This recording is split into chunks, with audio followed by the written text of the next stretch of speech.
Acts chapter 7, verse 20 to 43. At this time, Moses was born, and he was beautiful in God's sight. He was cared for in his father's home for 3 months. When he was put outside, Pharaoh's daughter adopted and raised him as her own son.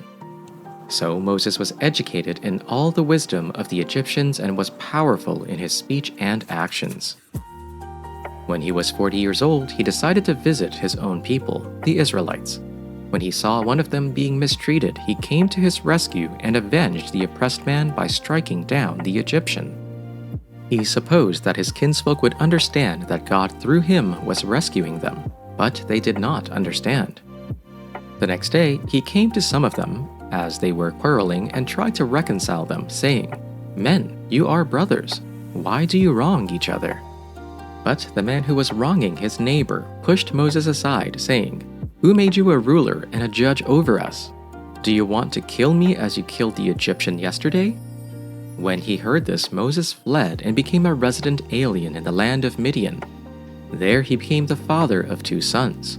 Now, when 40 years had passed, an angel appeared to him in the wilderness of Mount Sinai, in the flame of a burning bush. When Moses saw it, he was amazed at the sight, and as he approached to look, there came the voice of the Lord. "I am the God of your ancestor, the God of Abraham, Isaac, and Jacob." Moses began to tremble and did not dare to look. Then the Lord said to him, "Take off the sandals from your feet, for the place where you are standing is holy ground. I have surely seen the mistreatment of my people who are in Egypt and have heard their groaning, and I have come down to rescue them. Come now, I will send you to Egypt." It was this Moses whom they rejected when they said, "Who made you a ruler and a judge?" and whom God now sent as both ruler and liberator through the angel who appeared to him in the bush. He led them out, having performed wonders and signs in Egypt, at the Red Sea, and in the wilderness for 40 years. This is the Moses who said to the Israelites, "God will raise up a prophet for you from your own people as he raised me up." He is the one who was in the congregation in the wilderness with the angel who spoke to him at Mount Sinai and with our ancestors, and he received living oracles to give to us. Our ancestors were unwilling to obey him. Instead, they pushed him aside, and in their hearts they turned back to Egypt, saying to Aaron, "Make gods for us who will lead the way for us. As for this Moses who led us out from the land of Egypt, we do not know what has happened to him." At that time they made a calf, ordered a sacrifice to the idol, and reveled in the works of their hands. But God turned away from them and handed them over to worship the host of heaven. As it is written in the book of the prophets, "Did you offer me to slain victims and sacrifice 40 years in the wilderness, O house of Israel? No, you took along the tent of Moloch and the star of your god Raphan, the images that you made to worship. So I will remove you beyond Babylon." Job chapter 4. Then Eliphaz the Temanite replied, "Should anyone try to speak with you when you are exhausted? Yet who can keep from speaking? Indeed, you have instructed many and have strengthened weak hands. Your words have steadied the one who was stumbling and braced the knee that was buckling. But now that this has happened to you, you have become exhausted. It strikes you and you are dismayed. Isn't your piety your confidence, and the integrity of your life your hope? Consider, who has perished when he was innocent? Where have the honest been destroyed? In my experience, those who plow injustice and those who sow trouble reap the same. By the breath of God they perish, and by the blast of his anger they are consumed. The roar of the lion, the voice of the fierce lion, and the teeth of the young lions are broken. The strong lion perishes for lack of prey, and the whelps of the lioness are scattered. Now a word comes stealing to me. My ear received the whisper of it. Amid thoughts from visions of the night, when deep sleep falls on mortals, dread came upon me and trembling, which made all my bones shake. A spirit glided past my face, the hair of my flesh bristled. It stood still, but I could not discern its appearance. A form was before my eyes. There was silence. Then I heard a voice. Can a mortal be more righteous than God? Can even a strong man be more pure than his Maker? If God places no trust in his servants, if he charges his angels with error, how much more those who live in houses of clay, whose foundations are in the dust, who are crushed more readily than a moth? Between dawn and dusk they are broken to pieces, unnoticed. They perish forever. Are not the cords of their tent pulled up, so that they die without wisdom? Job chapter 5. Call out. Will anyone answer you? Which of the holy ones will you turn to? For anger kills a fool, and jealousy slays the gullible.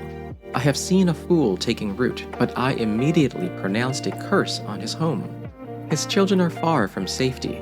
They are crushed at the city gate, with no one to rescue them. The hungry consume his harvest, even taking it out of the thorns. The thirsty pant for his children's wealth, for distress does not grow out of the soil, and trouble does not sprout from the ground. But humans are born for trouble as surely as sparks fly upward. However, if I were you, I would appeal to God and would present my case to him. He does great and unsearchable things, wonders without number. He gives rain to the earth and sends water to the fields. He sets the lowly on high, and mourners are lifted to safety. He frustrates the devices of the crafty so that their hands achieve no success. He takes the wise in their own craftiness, and the schemes of the wily are brought to a quick end. They meet with darkness in the daytime and grope at noonday as in the night. But he saves the needy from the sword of their mouth, from the hand of the mighty. So the poor have hope, and injustice shuts its mouth. How happy is the one whom God reproves. Therefore do not despise the discipline of the Almighty. For he wounds, but he binds up. He strikes, but his hands heal. He will deliver you from 6 troubles. In 7 no harm shall touch you.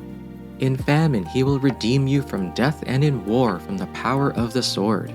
You shall be hidden from the scourge of the tongue, and shall not fear destruction when it comes. At destruction and famine you shall laugh, and shall not fear the wild animals of the earth. For you will have a covenant with the stones of the field, and the wild animals will be at peace with you. You will know that your tent is secure. You will take stock of your property and find nothing missing. You will know that your children will be many, and your descendants like the grass of the earth. You will come to the grave in full vigor, like sheaves gathered in season. We have examined this, and it is true. So hear it, and apply it to yourself. Job chapter 6. Then Job answered, If only my grief could be weighed and my devastation placed with it on the scales. For then it would outweigh the sand of the seas. That is why my words are rash. Surely the arrow of the Almighty hath pierced me, my spirit drinks their poison. God's terrors are arrayed against me. Does a wild donkey bray over fresh grass, or an ox low over its fodder? Is bland food eaten without salt? Is there flavor in an egg white? I refuse to touch them. They are like contaminated food. If only my request would be granted and God would provide what I hope for, that he would decide to crush me, to unleash his power and cut me off.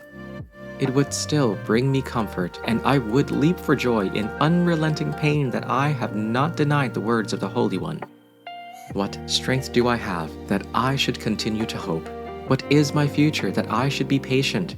Is my strength that of stone, or my flesh made of bronze? In truth, I have no help in me, and any resource is driven from me. Those who withhold kindness from a friend forsake the fear of the Almighty. My companions are treacherous like a torrent bed, like swollen streams that pass away, that run dark with ice, turbid with melting snow. In time of heat they disappear. When it is hot they vanish from their place. The caravans turn aside from their course.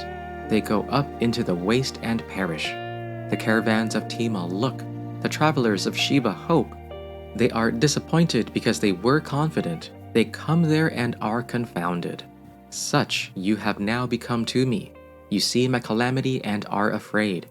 Have I said, make me a gift, or from your wealth offer a bribe for me, or save me from an opponent's hand, or ransom me from the hand of oppressors? Teach me, and I will be silent. Make me understand how I have gone wrong. How painful are honest words. But what do your arguments prove? Do you mean to correct what I say and treat my desperate words as wind? You would even cast lots for the fatherless and barter away your friend. But now be so kind as to look at me. Would I lie to your face? Relent. Do not be unjust.